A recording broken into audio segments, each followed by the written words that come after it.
तो last class जो हम लोगों की हुई थी उसमें हमने ह्यूमन बींग्स में किस तरीके से ट्रांसपोर्टेशन होता है ये वाली चीज़ हम लोग कंप्लीट कर चुके हैं। तो आगे की काम हम शुरू करते हैं। तो बेसिकली हमको जो चीज़ पढ़नी है वो पढ़ना है कि प्लांट्स के अंदर में ट्रांसपोर्टेशन किस तरीके से होता है। अब मैं ये बता दूँ, प्लांट्स के अंदर जो ये ट्रांसपोर्टेशन वाला पार्ट है ये हम लोगों को एज सच उतने डिटेल्स में नहीं पढ़ना है। इसका सिंपली मीनिंग ये है बिकॉज आप लोग ऑलरेडी 9th स्टैंडर्ड में प्लांट्स के ट्रांसपोर्टेशन सिस्टम को डिटेल में पढ़ चुके हो, है ना। इवन प्लांट्स के अंदर कौन सी चीज़ क्या ट्रांसपोर्ट करती है वगैरह वगैरह ये सब आपने पढ़ा है। अभी मैं जितने भी वर्ड्स बताने वाली हूँ उसमें से एक भी वर्ड ऐसा नहीं होगा जो तुम लोगों ने नहीं पढ़ा हो, ठीक है। तो अभी हम लोग सिर्फ क्या कर रहे हैं, शॉर्ट में काफ़ी, क्योंकि एनसीईआरटी में भी काफ़ी शॉर्ट में जितना दिया है सिर्फ उतने ही पार्ट को बेसिकली हम लोग क्या करेंगे, अभी फिनिश ऑफ करेंगे और फिर हम लोगों का कल से जो नया टॉपिक स्टार्ट होगा दैट विल बी एक्सक्रीशन। तो पहली बात, क्या प्लांट्स को ट्रांसपोर्टेशन सिस्टम की नीड होती है क्या? तो yes, like humans and other animals, ठीक है, plants also need transportation system, plants also do transportation, plants के अंदर में भी ट्रांसपोर्टेशन होती है। ये हम लोगों का पहला पॉइंट। क्यों उन्हें ट्रांसपोर्टेशन की क्या ज़रूरत है? उन्हें तुम्हारे जैसे ना तो स्कूल जाना है ना, ना तो उनको तुम्हारे जैसे कोई खेलना है कूदना है। बट माना कि उनको ये सारे काम नहीं करने, बट स्टिल आपके जो प्लांट्स होते हैं उन प्लांट्स को खाना बनाना रहता है, फोटोसिंथेसिस, है ना।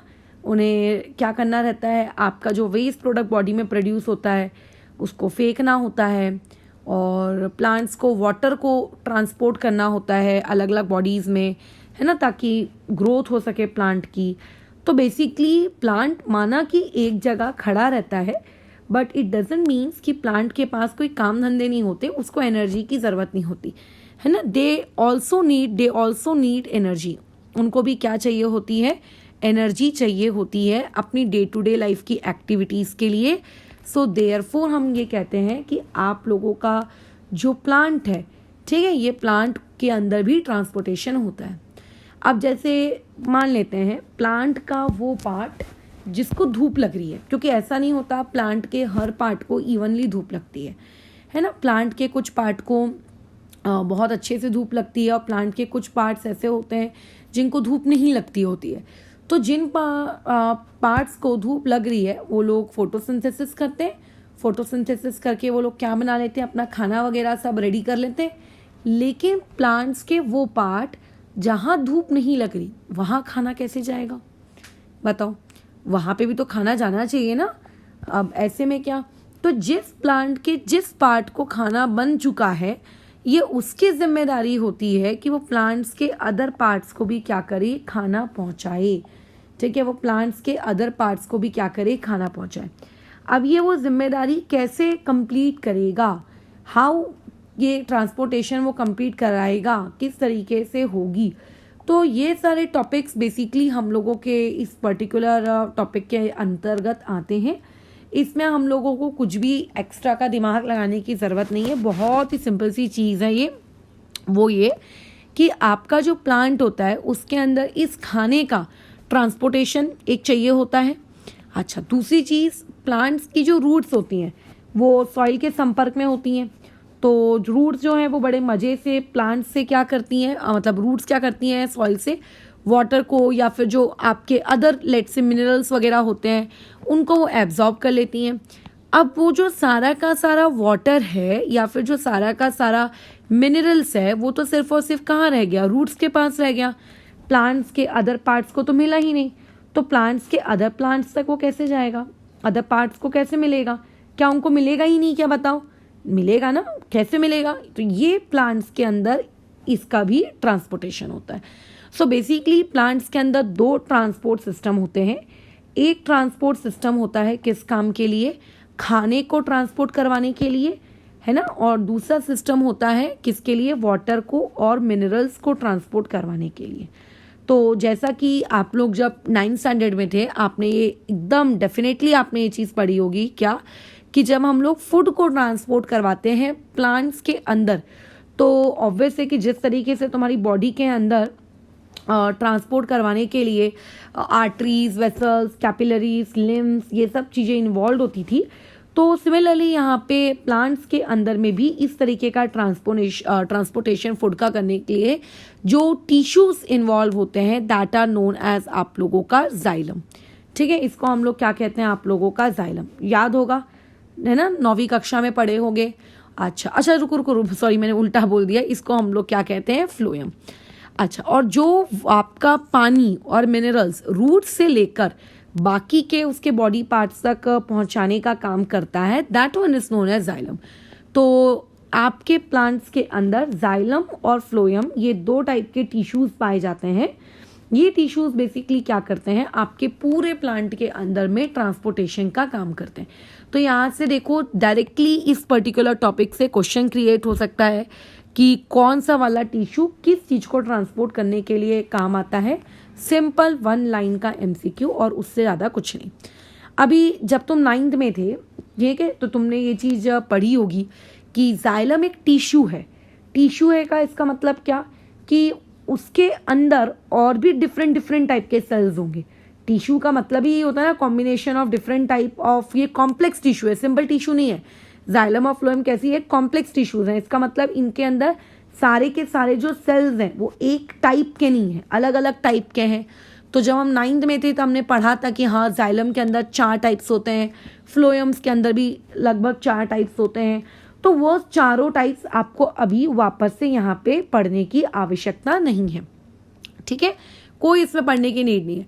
हमको यहाँ पे सिर्फ और सिर्फ छोटी छोटी चीज़ें पढ़नी है, और बस उतनी ही चीज़ें पढ़कर हमको हमारा ये सिलेबस क्या करना है, ओवर करना है। देखो, सबसे पहली चीज़ आप लोगों के पास ये है कि अगर मान लेते हैं प्लांट्स को वाटर ट्रांसपोर्ट करवाना है डिफरेंट पार्ट्स में, तो भैया वो वाटर को ट्रांसपोर्ट करवाएगा कैसे, है ना। अब आपको ये नहीं पढ़ना है कि जाइलम के अंदर कितने सब पार्ट्स होते हैं। अगर आपको ये पढ़ना है तो उसको पढ़ने के लिए आपको 9th क्लास पढ़ो, लेकिन अभी हम लोग 9th तो पढ़ने के लिए बैठे नहीं है, हम लोगों को भी 10th का पढ़ना है। तो ऐसा मैं अज्यूम करके चलती हूँ कि 9th क्लास की बायोलॉजी आती है, और उसकी वजह से आप अभी आगे का ये चीज़ समझ सकोगे। तो जैसे कि हम जानते हैं कि सारा का सारा पानी, सारा का सारा मिनरल्स, ये सारी चीज़ें आप लोगों के कहाँ पे होती है, सॉइल में होती है। तो लेट से ये सॉइल है, इस सॉइल के अंदर वाटर है। अब जो प्लांट है, उस प्लांट के अंदर में कोई वाटर नहीं है। ठीक है, मान लेते हैं सारा का सारा जो वाटर है वो किसके पास है, सॉइल के पास है, और प्लांट के पास वाटर है, या फिर मैं ये कहूँ वाटर नहीं है। अगर है भी तो सॉइल की अपेक्षा बहुत ही क्या है, कम है। तो जब हम लोगों ने ये रेस्पिरेशन वाला टॉपिक पढ़े थे, तो रेस्पिरेशन वाले टॉपिक में तुमको ये बताया था कि रूट्स के पास ना बारीक बारीक छोटू से क्या होते हैं, बोलो, रूट हेयर्स होते हैं। क्या हमने बात की थी इस टॉपिक को लेकर, रूट हेयर्स के बारे में? हाँ, पढ़े तो थे कि रूट हेयर्स होते हैं, है ना। अच्छा, तो ये रूट हेयर्स बेसिकली क्या करते हैं, इस सॉइल के अंदर में जो भी मिनरल्स मौजूद होते हैं, या जो भी इसके पास वाटर मौजूद होता है, तो ये क्या करता है, उस पर्टिकुलर वाटर को या उस पर्टिकुलर मिनरल को ये क्या कर लेता है, एब्जॉर्ब कर लेता है। क्या कर लेता है, बोलो, ये एब्जॉर्ब कर लेता है। अच्छा, अब ये जो रूट हेयर्स है, इसका काम क्या होता है, आप लोगों के सॉइल के अंदर से एब्जॉर्ब कर लेना, किस चीज़ को, वाटर को एंड मिनरल्स को। ठीक है, ये आपके रूट हेयर का क्या है, फंक्शन है। अब ये एब्जॉर्ब करता क्यों है, ये सबसे पहला हम लोगों का डाउट। तो देखो, डाउट इसीलिए है, मतलब क्यों ऐसे एब्जॉर्प्शन होता क्यों है, क्यों नहीं होता, मतलब हमें डाउट आंसर नहीं होना चाहिए, तो आखिर होता क्यों है। तो देखो, बहुत ही सिंपल सी चीज़ है। हमने डिफ्यूजन नामक एक बला के बारे में सुना है, हाँ सुना तो है। डिफ्यूजन का मतलब क्या होता है, डिफ्यूजन का सीधा साधा सिंपल भाषा में एक ही मतलब होता है, कहीं पर भी अगर किसी भी चीज़ की क्वांटिटी कम होगी तो वो चीज़ वहाँ से निकल, और किसी तरफ ज़्यादा होगी तो जिस तरफ क्वांटिटी ज़्यादा है वो चीज़ें वहाँ से निकल कर कहाँ पे आने लगेंगी, कम वाले की तरफ आने लगेंगी, जब तक दोनों तरफ क्या ना हो जाए, इक्वल वाला सिस्टम मेंटेन ना हो जाए। ठीक है, तब तक ये आपका ट्रांसपोर्टेशन, या फिर मैं कहूँ ये आपका डिफ्यूजन चलता रहेगा। डिफ्यूजन ऐसा नहीं है कि सिर्फ सॉलिड्स में होता है, डिफ्यूजन लिक्विड्स में भी होता है, डिफ्यूजन गैसेस में भी होता है ना। बट बात अलग है कि गैसेस में कुछ ज़्यादा तेज होता है और सॉलिड्स में कुछ ज़्यादा ही स्लो होता है। ठीक है, बट डिफ्यूजन होता तीनों में है।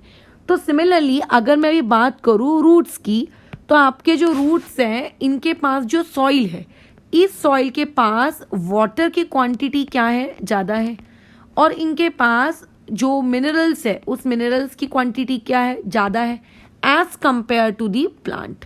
प्लांट की जो बॉडी है वो तो वाटर को यूज़ करती रहती है ना कंटिन्यूसली, तो उसके पास वाटर की क्वांटिटी कम होगी, या फिर उसके पास जो मिनरल्स हैं और मिनरल्स की क्वांटिटी क्या होगी एज कंपेयर टू सॉइल कम होगी।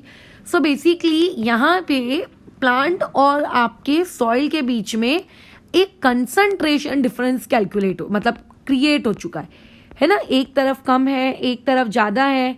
तो इस कंसंट्रेशन डिफरेंस की वजह से होता क्या है कि आप लोगों की यहाँ पे एक प्रोसेस होने लगती है, और बस इसी प्रोसेस को हम लोग बेसिकली क्या कहते हैं, नोन एज व्हाट, डिफ्यूजन। ठीक है, यहाँ पे क्या होने लगता है, आप लोगों का डिफ्यूजन होने लगता है। अब डिफ्यूजन हम लोग पूरी तरीके से आपका पढ़े हैं, है ना, कब पढ़े थे डिफ्यूजन को, हम लोग बताओ। डिफ्यूजन को हम पढ़े थे अभी अभी जब रेस्पिरेशन वाला टॉपिक पढ़ा था। तो यहाँ से अब क्या होने लगता है कि रूट हेयर्स इसी मिनरल्स और इसी वाटर को एब्जॉर्ब करती हैं, और धीरे धीरे ये मिनरल और ये वाटर प्लांट के ऊपर शिफ्ट होने लगता है ना, ये इसी तरीके से क्या होता है, ऊपर शिफ्ट होने लगता है। लेकिन जब ये आप लोगों का रूट हेयर जब इस वाटर को एब्जॉर्ब करती है, तो इस पर्टिकुलर प्रोसेस को हम लोग क्या कहते हैं, आप लोगों का ऑस्मोसिस कहते हैं, है ना। इस पर्टिकुलर प्रोसेस को हम लोग क्या कहते हैं, ऑस्मोसिस। ये भी हम लोगों ने 9वीं कक्षा में पढ़ा है, केमिस्ट्री में भी पढ़ा है और बायोलॉजी में भी पढ़ा है। और फिर जब ये मान लेते हैं पानी यहाँ पहुँच गया, मान लो वाटर यहाँ पहुँच गया, तो इस पर्टिकुलर जगह में वाटर की क्वांटिटी बोलो क्या है, अच्छी खासी है, ज़्यादा हो गई है अब। लेकिन अगेन जो उसका ऊपर वाला पार्ट था, उस ऊपर वाले पार्ट में अगेन नीचे वाले पार्ट के कंपेयर में वाटर की क्वांटिटी बोलो कैसी है, कम है। तो अब यही डिफरेंस ऊपर भी क्रिएट हो जाएगा, और ये चीज़ आगे प्रेशर डिफरेंस की वजह से फ्लो होने लगेगी। सिमिलरली जैसे ही ये वाटर यहाँ से मूव करेगा, यहाँ पे क्वांटिटी अगेन क्या हो जाएगी इसकी, लो। तो रूट फिर से खींच के इसको क्या दे देगी, पानी देगी कि अच्छा ये तेरे पास लो क्वांटिटी हो गई है, चल तो मैं तेरे को खींच के क्या कर देती हूँ, पानी दे देती हूँ। तो इस तरीके से जाइलम की जो अंदर उसके बॉडी पार्ट्स होते हैं, क्योंकि जाइलम के और भी बॉडी पार्ट्स होते हैं ना, जाइलम एक कॉम्प्लेक्स टिश्यू है, इसका फर्दर क्लासिफिकेशन होता है। तो वो सारी जो भी चीज़ें हैं वो यूज़ करता है, कौन सी चीज़ें यूज़ करता है नहीं करता है उतना हमको नहीं पढ़ना है, से वही बार हम एनसीईआरटी में देख लेंगे कि कितना क्या लिखा है बस, क्योंकि पूरा जाइलम और फ्लोएम तुम्हें 9th क्लास का फिर से 10th क्लास में पढ़ने की ज़रूरत नहीं है। ठीक है, उसके थ्रू धीरे धीरे आपका पानी ऊपर ट्रांसपोर्ट होता है। अब दिक्कत ये है कि मान लेते हैं ये आपकी लीफ है, ये आपकी लीफ है, इसको पानी मिल गया, ये लीफ खुश हो गई। लेकिन यहाँ पे चमचमाता सा सूरज आ गया, लो। अब ये जो सन है, इस सन के पास से बोलो क्या आएगी, यहाँ सनलाइट आएगी। और सनलाइट के आने की वजह से ये होता है कि जो लीव्स के अंदर या फिर जो भी अदर बॉडी पार्ट्स हैं प्लांट के, उनके अंदर से H2O यानी कि पानी बाहर निकल कर आ जाता है स्टोमेटा के थ्रू। अगर स्टोमेटा के थ्रू पानी अंदर जा सकता है, तो उसी सेम स्टोमेटा के थ्रू पानी क्या आ सकता है, आप लोगों का बाहर भी तो आ सकता है। तो वो पानी क्या हो जाता है, आपके प्लांट की बॉडी पार्ट से बोलो क्या होने लगता है, बाहर आने लगता है। और जब आप आई थिंक 9th स्टैंडर्ड में थे, तो ये चीज़ आपके सिलेबस में थी कि अगर किस तरीके से पानी बाहर आने लगे, तो उस पर्टिकुलर चीज़ को हम लोग क्या कहते हैं, ट्रांसपीरेशन कहते हैं। यानी कि डे टाइम के दौरान आप लोगों का जो सूरज होता है, वो ट्रांसपीरेशन की प्रोसेस के थ्रू अगेन प्लांट के अंदर जो पानी आया हुआ होता है, उसमें से कुछ क्वांटिटी ऑफ पानी को बोलो वो फिर से क्या कर लेता है, वापस निकाल के एटमॉस्फेयर को दे देता है, ले एटमॉस्फेयर लेकर जा, ऐसे खुशी खुशी, पता है ये वाली हरकत करता है वो। अब ऐसे में होता क्या है कि पानी का तो लॉस हो गया भैया। अब अगर पानी का लॉस हो गया, इसका मतलब अगेन आपके जो प्लांट के अंदर फिर से पानी की बोलो क्या हो गई है, कमी क्रिएट हो गई है। और पानी की अगर कमी क्रिएट हो गई है, तो इसका मतलब फिर से रूट्स को प्रेशर डिफरेंस फील होगा, और रूट्स को अगर फिर से प्रेशर डिफरेंस फील होगा, तो वो अगेन पानी को क्या करेंगे, ऊपर ऊपर ऊपर ऊपर ऊपर ऊपर खींचना शुरू कर देंगे, और हमारे प्लांट्स के अंदर ये पानी क्या होगा, ट्रांसपोर्ट होता जाएगा। बस खत्म है यही वाली चीज़, इतना आसान सा पार्ट है ये, देखो कुछ भी इसमें कठिन नहीं है। अच्छा, अब एक बार देख लेते हैं कि तुम लोगों के सिलेबस में ये चीज़ कितनी है, 1 मिनट, किधर गई भैया टेक्स्ट बुक ही गायब हो गई। लाइफ प्रोसेस यहीं कहीं तो होनी चाहिए थी, अभी तो मैं खोली थी टेक्स्ट बुक, हाँ ये रही। अब देख लो, इसमें देख लेते हैं कि हमने अभी जो पढ़ा वो कितना है और कितना हमसे छूट गया, क्योंकि ये चीज़ ऑलरेडी 9th में थी तो ये 10th में उतने डिटेल में नहीं है। सोचो कम पढ़ोगे और उसी में से अच्छे खासे मार्क्स स्कोर कर लोगे। देखो सिंपल सा है, ट्रांसपोर्टेशन ऑफ वाटर। पहले वर्ड में एक ही लाइन लिखी हुई है, जाइलम टिश्यूज, मतलब कौन ट्रांसपोर्ट करता है ये आपको पता होना चाहिए। सो जाइलम टिश्यूज करते हैं, है ना। अच्छा, और उसके बाद उन्होंने बता के रखा है कि जाइलम टिश्यूज में, जैसे मैंने तुम्हें बताया था कि उसके और फर्दर डिविजन्स होते हैं, तो यहाँ पे कुछ पॉइंट्स लिखा है कि जो जाइलम की टिश्यूज, प्लांट्स के अंदर वेसल्स और रूट्स के ट्रैकेट, स्टेम, लीव्स, ये सब एक्चुअली वाटर कंडक्टिंग चैनल्स है प्लांट्स के। यानी कि ऐसा नहीं होता है कि रूट से निकल के पानी डायरेक्टली लीव्स तक पहुंच जाता है, एक पर्टिकुलर पैटर्न में फ्लो होकर जाता है। अच्छा, अब कैसे फ्लो होकर जाता है उसके बारे में क्या लिखा है, साफ साफ लिखा है कि रूट जो होती हैं वो सॉइल के कांटेक्ट में होती हैं। अच्छा, एक डिफरेंस क्रिएट होता है कंसंट्रेशन का, जैसा कि मैंने तुमको बताया था, जिसकी वजह से रूट से चीज़ें क्या होती है, सॉइल से निकल के रूट में आ जाती हैं उस डिफरेंस की वजह से। और फिर वही डिफरेंस ऊपर भी होता है, तो फिर वहीं से निकल के ऊपर, फिर वहीं से निकल के ऊपर, और इस तरीके से धीरे धीरे आपका वाटर जो है अपवर्ड पुश होने लगता है। खत्म हो गई बात, ठीक है। अच्छा, अब इसके बारे में एक और कहानी लिखी हुई है कि आपका क्या लिखा हुआ है यहाँ पे कि आपका वाटर जो होता है उसमें से कुछ अमाउंट का स्टोमेटा से क्या हो जाता है, भाग जाता है, इवेपोरेट हो जाता है, बराबर। अच्छा, अगर आपका पानी इवेपोरेट हो गया, इसका मतलब फिर से डिफरेंस क्रिएट हो गया होगा, और फिर उस डिफरेंस की वजह से फिर से वहाँ पे क्या होने लगा होगा, एक प्रेशर क्रिएट हुआ होगा, और उससे फिर पानी ऊपर आने लगता है। बस इसी चीज़ को, इस वाटर लॉस को बेसिकली हम लोगों ने एक नाम दिया रखा है, this is known as what, transpiration. तो ट्रांसपीरेशन अगर लिमिटेड क्वांटिटी में होना तो देखो एक तरीके से हमारे लिए हेल्पफुल है, क्योंकि वो वाटर को ऊपर आने के लिए एंकरेज करता है। मान लेते हैं किसी लीव्स के अंदर पहले से पानी बहुत ज़्यादा क्वांटिटी में स्टोर्ड है, तो अगर और पानी ऊपर आ रहा होगा तो लीव्स को उस और पानी को ऊपर लाने का मन नहीं करेगा। लीव्स बोलेगी अरे यार क्यों आ रहा है ऊपर, रहने देना, मत आना, मेरे पास ऑलरेडी पानी है। तो इट मीन्स दैट कि ऑलरेडी वहाँ पे अगर पानी की कमी होगी तो वो बहुत ज़्यादा कंसंट्रेशन डिफरेंस अगर दिखेगा तो पानी खुद और ऊपर आने के लिए होगा। सो ट्रांसपीरेशन बेसिकली हम लोगों के लिए काफ़ी तरीके से हेल्पफुल भी रहता है, ऐसा नहीं कि सिर्फ हमारा नुकसान होता है, ये हेल्प करता है किस तरीके से, ताकि पानी की मूवमेंट या मिनरल्स की मूवमेंट को और अच्छे से ऊपर किया जा सके, है ना, टेम्परेचर को रेगुलेट करने के काम आता है। लेकिन अगर मान लेते हैं ये ट्रांसपीरेशन ज़्यादा क्वांटिटी में होता है तो इन दैट केस वो हमारे लिए हार्मफुल होता है ना। देखो, अगर मान लेते हैं जितना तेजी से पानी ऊपर नहीं आ रहा है, या फिर मैं कहूँ जिस सॉइल में आपका प्लांट लगा हुआ है उस जगह पे पानी नहीं है, तो ऐसे केस में अगर वो भी पानी जो ऊपर जाता है अगर वो भी ट्रांसपीरेशन की वजह से उड़ जाएगा तो प्लांट्स के अंदर पानी की कमी हो जाएगी और प्लांट सूख के मर जाएगा। क्या ये बात समझ में आ रही है? तो ट्रांसपीरेशन हेल्पफुल भी है, लेकिन अभी कैसा है, अगर मान के चलते हैं कि आप लोगों का ये चीज़ बहुत ज़्यादा क्वांटिटी में होने लगी तो ये हमारे लिए हार्मफुल भी होता है। लेकिन पानी को हेल्प ऊपर करने के लिए, आने के लिए कौन रिस्पॉन्सिबल होता है आपका, बताओ? ट्रांसपीरेशन। एक तरीके से यही सारी चीज़ थी हम लोगों को, है ना। अच्छा, ऊपर से जो मैंने स्टार्टिंग का इंट्रोडक्शन दिया था, यही इंट्रोडक्शन बेसिकली इस पार्ट में भी दिया हुआ है।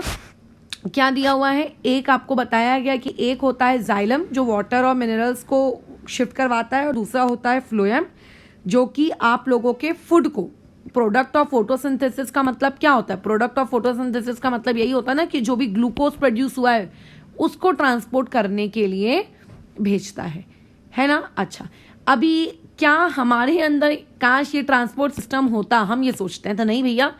अगर हमारे अंदर प्लांट्स के जैसे ट्रांसपोर्ट सिस्टम होता कि हमने भी अपने हाथों को डाला होता डायरेक्ट रूट्स के सॉइल के अंदर और वहीं से निकलकर सारा पानी हमारे बॉडी के अंदर जा रहा होता, तो नहीं, ये नहीं चलेगा।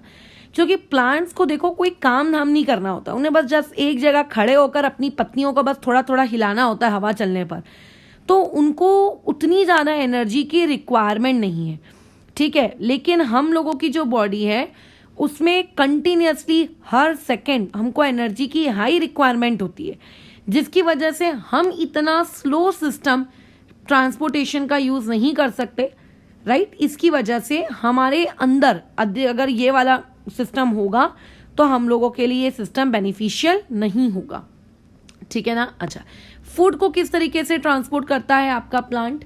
तो देखो, फूड को ट्रांसपोर्ट करने के लिए जो टिश्यूज प्लांट यूज करता है वो बेसिकली होती है फ्लोएम, ठीक है। अच्छा, जो प्लांट का पार्ट सनलाइट के कांटेक्ट में होता है या ज़्यादा एक्सपोज्ड होता है, वो फूड उस पर्टिकुलर लीव्स में प्रोड्यूस हो जाता है, बट उस पर्टिकुलर लीव्स में प्रोड्यूस होकर उसको उस जगह ट्रांसपोर्ट करना होता है जहां पर उसके प्रोडक्शन नहीं हुई है, या फिर जो शेडी रीजन में रखा गया था तो जिसकी वजह से उसकी प्रोडक्शन कम हुई है।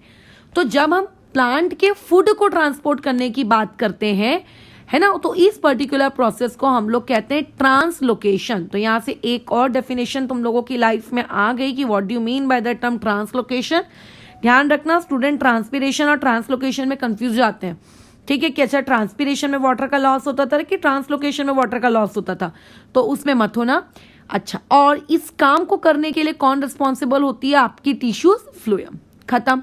अच्छा, जरूरी नहीं है कि फ्लोएम सिर्फ खाने को ट्रांसपोर्ट करती है, फ्लोएम प्लांट्स के अंदर अमीनो एसिड्स को भी ट्रांसपोर्ट करती है। अच्छा, कहाँ कहाँ भेजती है? अदर लीव्स के पास भेजेगी, रूट्स के पास भेजेगी, फ्लावर्स के पास भेजेगी, फ्रूट्स के पास भेजेगी, या फिर अगर मान लेते हैं तुमने कोई प्लांट की टहनी काट दी है तो तुम क्या देखोगे कि कुछ दिनों बाद वहाँ पे नई फिर से टहनी उगना शुरू हो जाती है, तो किसी डेवलपिंग ऑर्गन की तरफ भेजेगी। नहीं कि हर जगह जहाँ पे वो फूड की रिक्वायरमेंट है वहाँ पे क्या कह देती है, भेज देती है। अच्छा, अब इसमें एक सबसे इंपॉर्टेंट चीज़ है, उस पर प्लीज फोकस करिएगा कि जो वाटर का मूवमेंट होता है ना, वाटर का मूवमेंट वो सिर्फ और सिर्फ अपवर्ड डायरेक्शन में होता है, यानी कि नीचे से पानी सिर्फ और सिर्फ आप लोगों का क्या हो सकता है, ऊपर जा सकता है, ऊपर से रिटर्न नीचे नहीं आता है। लेकिन ये जो फूड का ट्रांसपोर्टेशन होता है, ये फूड का ट्रांसपोर्टेशन आप लोगों का दोनों डायरेक्शन में होता है, यानी कि अपवर्ड भी और डाउनवर्ड भी। तो ये एक बहुत बड़ा पॉइंट और डिफरेंस है जो आपने ऑलरेडी 9th क्लास में पढ़ा होगा जाइलम और फ्लोएम के बीच में, है ना, कि जाइलम में जो ट्रांसपोर्ट ऑफ वाटर होता है वो सिर्फ वन वे होता है, और आपका जो फूड का ट्रांसपोर्टेशन होता है ये दोनों तरफ होता है, ठीक है। अच्छा, लेकिन अभी जैसे मैंने कहा कि वाटर को ट्रांसपोर्ट करना बहुत ही आसान है, डिफरेंस क्रिएट हुआ होगा, है ना, और डिफरेंस की वजह से पानी ऊपर जाता है, फिर एक और डिफरेंस मिलता है, फिर और ऊपर जाता है। लेकिन आप लोगों की जब फ्लोएम है, फ्लोएम में अगर आप बोलोगे कि मुझे ग्लूकोज ट्रांसफर करना है, तो फ्लोएम वाली जो प्रोसेस है, मैं मतलब फ्लोएम जब इस ग्लूकोज को ट्रांसपोर्ट करने का प्रोसेस वाला काम जब अपने हाथ में लेती है, तो वो क्या बोलती है प्लांट को, मैं बिना पैसे लिए क्या नहीं करूंगी, खाने को ट्रांसपोर्ट नहीं करूंगी। वो ये कहती है, पता है, मैं बिना पैसे लिए खाने को ट्रांसपोर्ट नहीं करूंगी, सिंपली बिना पैसे लिए मैं नहीं करूंगी। अब पैसे मतलब क्या? पैसे मतलब एटीपी। जब आप पानी को ट्रांसपोर्ट कर रहे थे तो जो जाइलम थी उसने एक पैसा नहीं मांगा, किससे? आप लोगों के प्लांट से, ठीक है, किससे? आप लोगों के प्लांट से एक पैसा नहीं मांगा उसने, चुपचाप हंसी खुशी क्या कर दिया, ऊपर उसको ट्रांसपोर्ट कर दिया। लेकिन आप लोगों की जो ये महान फ्लोएम है ये बोलती है कि अगर तुमको मेरे थ्रू ग्लूकोज को ऊपर ट्रांसपोर्ट करवाना है तो मुझे बदले में क्या देनी होगी, एटीपी। जब तुम मुझे एटीपी दोगे तब मैं क्या करवाऊंगी, आप लोगों का खाना ट्रांसपोर्ट करवाऊंगी, है ना। अच्छा, अब क्योंकि देखो बेसिकली आपकी फ्लोएम की जो टिश्यूज होती है उसमें उतना ज़्यादा प्रेशर नहीं क्रिएट हो सकता कि बेसिकली आपका मटेरियल ऊपर ऊपर ऊपर ऊपर प्लांट से अलग अलग प्लांट्स में वो चला जाए, ठीक है। अच्छा, तो आपके जो प्लांट्स के अंदर जो फ्लोएम होती है, फ्लोएम्स के अंदर तुम जानते हो 9th क्लास में तुमने पढ़ा होगा, आपका क्या होती है, एक सीव ट्यूब होती है, राइट। अच्छा, बाजू में कंपेनियन सेल्स होते हैं, तो बस यही सीव ट्यूब जो होती हैं, इन्हीं सीव ट्यूब्स में बेसिकली क्या होता है कि जो भी आपका ग्लूकोज है वो इन्हीं सीव ट्यूब्स के अंदर घुस जाता है, और उनसे जो इंटरकनेक्टेड, जो उनसे और चिपकी हुई दूसरी सीव ट्यूब्स होती हैं, उनमें हल्का हल्का छोटा छोटा सा प्रेशर डिफरेंस क्रिएट करवाती हैं अपनी एनर्जी को यूज करके, और धीरे धीरे ये प्लांट्स के अलग अलग अलग अलग पार्ट तक खाना पहुंचा देती हैं। बस यही तुम लोगों का बेसिकली क्या है, पूरा का पूरा मैकेनिज्म है और कुछ भी नहीं है इससे ज़्यादा। देखो तुम खुद देख लो, पूरा का पूरा पार्ट यहीं पे है, इतना ही खत्म हो गया। अब अगर किसी को ये नहीं पता है सीव ट्यूब्स क्या होती हैं, कंपेनियन सेल्स क्या होते हैं, हाँ, तो उन लोगों के लिए तकलीफ की बात हो सकती है। तो इसके लिए बहुत ज़्यादा ज़रूरी है कि आपको 9th स्टैंडर्ड की बायोलॉजी आनी चाहिए। नहीं आती है तो मैंने जैसे लास्ट क्लास में भी कहा था, उसको एटलीस्ट रीड करके रखो, ठीक है। तो फिलहाल इस टॉपिक पे हम अपनी चीज़ों को रोकते हैं और कल से हमारा जो नया पार्ट स्टार्ट होगा दैट वुड बी एक्सक्रीशन, जो कि इस लाइफ प्रोसेस वाले चैप्टर का आखिरी है, ठीक है।